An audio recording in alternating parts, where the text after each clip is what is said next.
Bonjour maître. Bonjour. Donc, il y a fort longtemps, nous avions parlé de 4 livres qui avaient été interdits C'est vrai, c'est vrai. par je sais pas C'est quelle vrai, chambre. c'est Enfin, vrai. ça avait- Et je crois d'ailleurs que la première vidéo, l'une des premières que j'ai faites avec vous, portait sur le salut par les Juifs Voilà. de Léon Blois, dont j'avais lu des extraits. Voilà. Alors, vous vous souvenez donc de cette histoire absolument scandaleuse qui a vu le salut par les Juifs de Léon Blois, également le Drummond, la France juive, le Henry Ford, le Juif international. Et le quatrième ouvrage, c'est Douglas Reed, La controverse de Sion. Voilà. Ces 4 ouvrages, de manière, il faut bien poser ça dès le départ, de manière invraisemblable, alors, ont été quasi interdits par un magistrat du tribunal de grande instance de Bobigny. Souvenez-vous, il s'agissait d'un juge des référés. Alors c'est très important parce que la règle du référé, c'est de prendre des mesures, alors toute mesure, ce qui permet de s'engouffrer, toute mesure, n'importe quoi, n'importe quelle mesure, dans la mesure où elles sont dictées par l'urgence, mais où elles conservent un caractère provisoire. Il y a toute une casuistique sur le référé.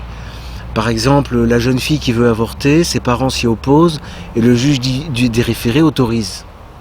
Comment une pareille décision pourrait être provisoire? C'est forcément radical et définitif. Toute mesure, ça signifie que le juge en a profité pour faire de la censure. Ce qui normalement pourrait être fait, mais alors par le préfet. Enfin, c'est pas à un magistrat de se pencher sur un ouvrage pour dire qu'il est interdit. Ou alors il faut aller devant le tribunal pénal, devant la 17e chambre, et puis demander la condamnation de l'auteur et l'obliger à le condamner à astreinte s'il continue à publier. Drummond condamné, ça sera difficile, quoi. Non, l'éditeur. Ah, L'éditeur, oui, Vous avez oui. dit Pardon, je veux dire l'auteur de l'infraction. C'est l'auteur de l'infraction, c'est-à-dire l'éditeur Contre-Culture, la maison d'édition Contre-Culture. L'ouvrage n'a pas été frontalement interdit, mais pire que ça, le magistrat a ordonné que l'on en retire quantité de phrases, vous vous souvenez? Ça veut dire qu'on avait l'ouvrage de Léon Blois qui aurait ressemblé à de la dentelle. C'est-à-dire qu'il y avait quantité de phrases prises au hasard qui étaient pareilles pour les 3 autres. Alors, il y a eu toute une péripétie jurisprudentielle derrière tout ça. Il y a eu plusieurs audiences. Il faut savoir que les parties civiles qui étaient derrière cette entreprise, au premier rang desquelles nous avions la LICRA, ont laissé passer le délai pour attaquer au pénal. Bien. Alors, plus possibilité d'attaquer au pénal. Alors, moi je m'attendais à ce moment-là à ce qu'ils aillent au bout de leur démarche et qu'ils attaquent au civil. Bien. Ceci étant, ce référé-là, il les satisfaisait parfaitement. Il était provisoire, mais ils n'avaient pas à faire quoi que ce soit. Ça leur convenait parfaitement. Et il n'est pas rare que l'on ait ainsi des référés provisoires qui durent en fait pour toujours. Parce que personne n'a envie de continuer. Bon. Donc il m'a semblé que c'était à mon tour, en tant qu'avocat des éditions Contre-Culture, d'agir. Bon.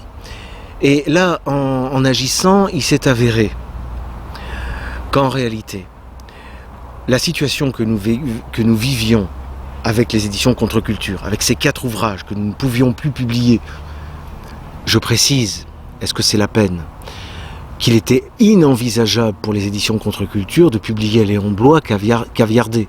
Pas plus Léon Blois d'ailleurs que les autres ouvrages. Donc on est dans une situation un petit peu curieuse. Et la curiosité de la situation, elle s'est finalement éclaircie lorsque l'on a compris que ce provisoire qui durait n'était pas normal.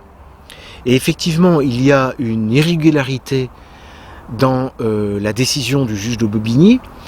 Il aurait dû prévoir le terme de son interdiction. Vous voyez, il y a en quelque sorte dans la mesure où il s'est mis finalement sur un terrain qui n'est pas le sien, on peut parler d'excès de pouvoir, quelque chose de cet ordre. Quelque chose qui n'est vraiment pas normal, quoi. Il aurait dû dire que cet ouvrage pourrait, s'il voulait s'amuser à dire qu'il était à caviarder, jusqu'à une action au pénal, par exemple, ou pendant 2 ans, le temps qu'il y ait quelque chose qui se règle. Mais on ne pouvait pas régler les choses définitivement ainsi. C'est pour ça que la vente des 4 interdits a pu reprendre, sans que ce soit autre chose qu'une continuation normale de la première publication et une continuation de la vente. Voilà. Il y a simplement eu une annonce sur le site, et bon, les gens ne comprenaient pas, et je les comprends parce que bien des avocats qui se sont penchés sur ce dossier, moi y compris, et des magistrats, avions du mal à saisir le mystère de cette situation, et d'ailleurs situation créée par la faute d'un juge, c'est-à-dire c'est un juge qui a mal fait son travail, quoi. Bien. Je voulais aussi attirer l'attention sur le fait que ce sont 4 ouvrages. Ces 4 ouvrages, ils sont édités par les éditions Contre-Culture. Ce sont des ouvrages, pour certains, c'est-à-dire on pense par exemple à La France juive de Drummond, qui sont des ouvrages antisémites. C'est parce qu'il est antisémite, c'est parce que c'est un ouvrage antisémite que les éditions Contre-Culture l'ont publié. Si de nos jours, l'antisémitisme est un problème grave, et il ne me viendrait pas à l'idée d'en douter, la question de l'antisémitisme est grave. Je reprends le fil depuis combien de gouvernements en France nous l'ont répété, et ma foi, ils ont sans doute raison. Ça signifie qu'il faut étudier. Il faut étudier. Il faut étudier non seulement l'antisémitisme. De quoi? Qu'est-ce que l'antisémitisme? Si l'on entend le combattre ou s'en garder, il faut encore comprendre de quoi il s'agit. Ou si on est antisémite, il faut comprendre qui on est, enfin, ne serait-ce que pour se soigner ou pour s'abstenir de parler, parce qu'on est dans une situation aujourd'hui, vous le savez, où les gens ne savent plus ce qu'ils ont le droit de dire et de ne pas dire. Bon. Donc il faut comprendre toutes ces choses de façon intelligente. Et par ailleurs, l'antisémitisme, si c'est la haine du juif, il faut aussi comprendre ce juif que l'on déteste. C'est pour ça que dans le catalogue des éditions Contre-Culture, vous avez des ouvrages qui portent sur le judaïsme, qui portent sur les juifs, qui portent sur l'antisémitisme, ou qui sont écrits par des antisémites, comme par exemple l'ouvrage de Drummond.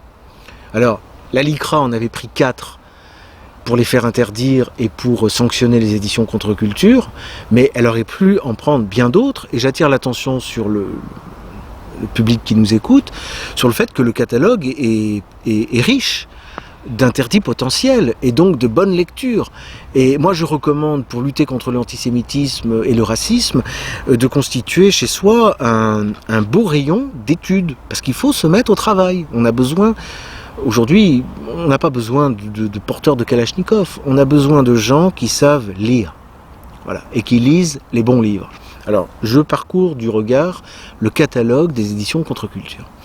Le numéro 1 du catalogue, c'est Bernard Lazare, L'antisémitisme, son histoire et ses causes.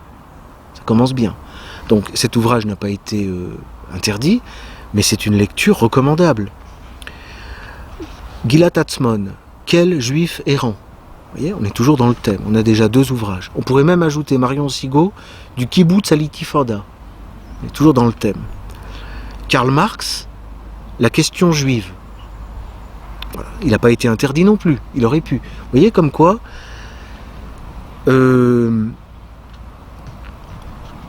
Imran Hossein, Jérusalem dans le Coran, Werner Sombart.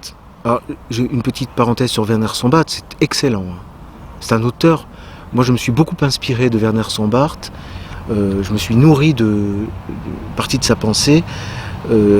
C'était une lecture importante hein, pour des raisons techniques, hein, sur l'importance de la comptabilité.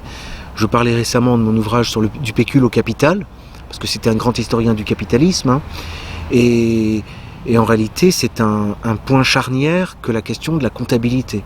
C'est pour ça que je travaille sur ces questions, hein. C'est dans cette fibre-là. Werner Sombart, Les Juifs et la vie économique. On avait Paul-Éric Blanc-Rue, Anthologie des propos contre les juifs, le judaïsme et le sionisme. Il avait été attaqué aussi, hein, mais celui-là a été republié. Abraham Léon, La conception matérialiste de la question juive. Alphonse Toussenel, Les Juifs, rois de l'époque, histoire de la féodalité financière.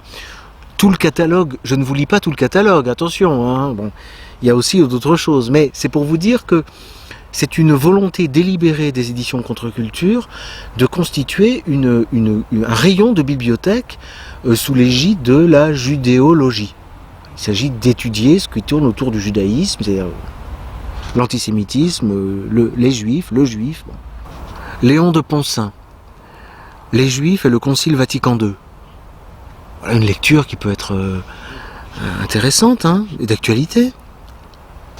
Il y a quantité de livres, hein, il n'y a pas que... Henri Roger, Gouguenot de Mousseau, Gouguenot des Mousseaux. Le juif, le judaïsme et la judaïsation des peuples chrétiens. On pourrait dire Maurice Bardèche, Nuremberg. C'est aussi le sujet, hein. Le Nuremberg de Maurice Bardèche. Adolf Hitler. Dans la série antisémite, vous avez Mein Kampf d'Adolf Hitler qu'on trouve aux éditions Contre-Culture. Laurent Guyénot, du yavisme au sionisme. On pourrait ajouter Stéphane Blé, Franc-maçonnerie, l'effroyable vérité. Alors cette vérité effroyable touche effectivement au judaïsme.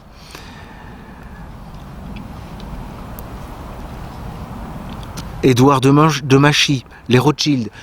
Par ces longs silences qui sont importants, on voit que ce n'est pas exclusivement là-dessus, hein, mais je vous sélectionne le rayon. Hein.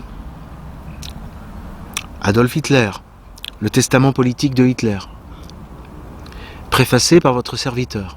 Je vous recommande. Pourquoi pas le marquis de la Franquerie, La mission divine de la France. Voilà un ouvrage d'histoire intéressant.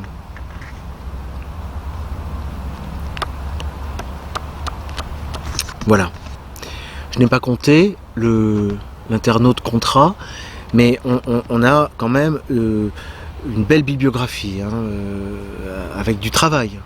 Il y a du travail. Il y a des lectures à faire, il y a de la documentation, des choses à comprendre. Et donc effectivement, dans le cadre de cette étude sérieuse, approfondie, il est normal de publier des ouvrages qui ont été des monuments dans l'histoire et des monuments d'antisémitisme. Il faut prendre à bras-le-corps cette question et c'est ce que font les éditions Contre-Culture. Voilà. Merci. Je vous remercie.